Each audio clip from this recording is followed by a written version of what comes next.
gouverneur de Meknès, monsieur le commandant délégué de la place d'armes de Meknès, monsieur le préfet de la région Fès-Meknès, monsieur le éprouver le monde et décimer les hommes. La fureur du canon s'est enfin tue, couverte par un immense éclat de joie. 11 novembre 1918, 11h, c'est l'armistice.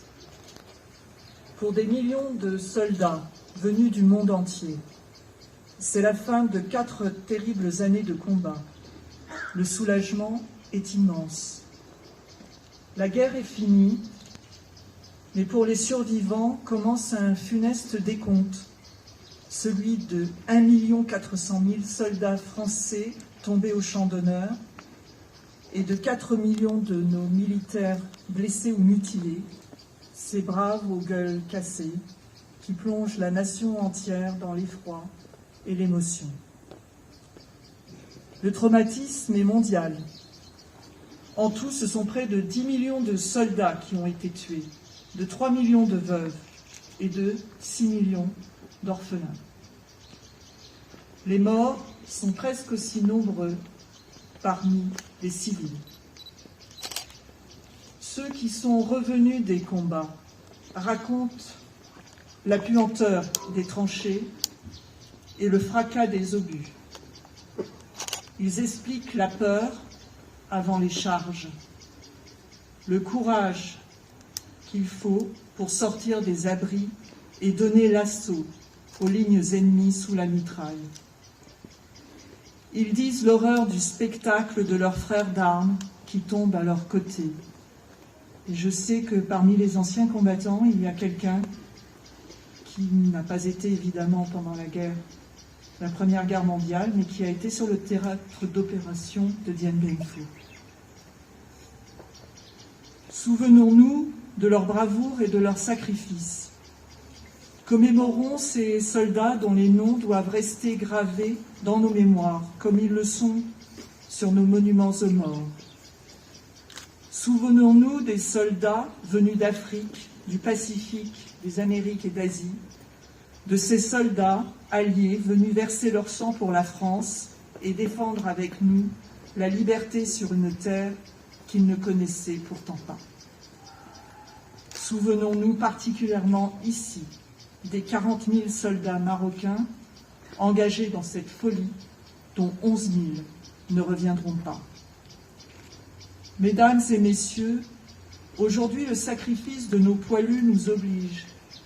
Il nous rappelle que la paix a un prix et que nous devons être désormais unis avec ceux qui étaient hier nos adversaires.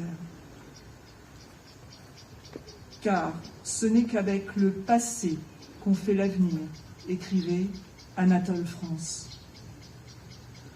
Aux combattants d'hier et à ceux d'aujourd'hui comme à leurs familles et aux ayants droit, la nation doit continuer d'assurer réparation, reconnaissance et droits comme l'a voulu le président de la République. Cette année encore, 2 soldats français sont tombés sous les balles des groupes armés terroristes au Mali. Le maréchal des logis, chef, Adrien Quélin, du 4e régiment de chasseurs et le brigadier chef Alexandre Martin du 54e régiment d'artillerie honoreront leur sacrifice et celui de tous les soldats qui ont versé leur sang pour la France et pour leur pays. Le monde était convaincu en 1918 que la Première Guerre mondiale allait être la der des der, c'est-à-dire la dernière des dernières. Nous savons ce qu'il advint de cet espoir. Et aujourd'hui, en ce 11 novembre 2022, alors que la guerre est de retour sur le continent européen, n'oublions pas le combat des poilus pour la paix et le sacrifice de nos soldats morts pour la liberté. Nous sommes aujourd'hui les dépositaires de leur engagement. C'est pourquoi je m'adresse aussi à notre chère jeunesse que j'ai rencontré au lycée Paul Valéry juste avant de venir ici. Ce souvenir, ce sont les jeunes générations qui doivent désormais s'en emparer pour venir raviver la flamme de la mémoire de ceux qui sont morts pour la France et pour notre liberté. C'est la reconnaissance que la nation doit à ses combattants, à ceux qui sont tombés et à ceux qui ont survécu.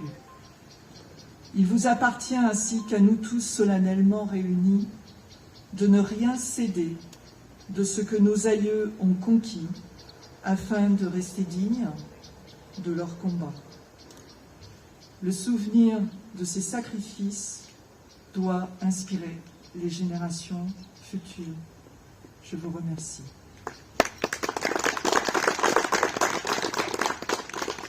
Je vais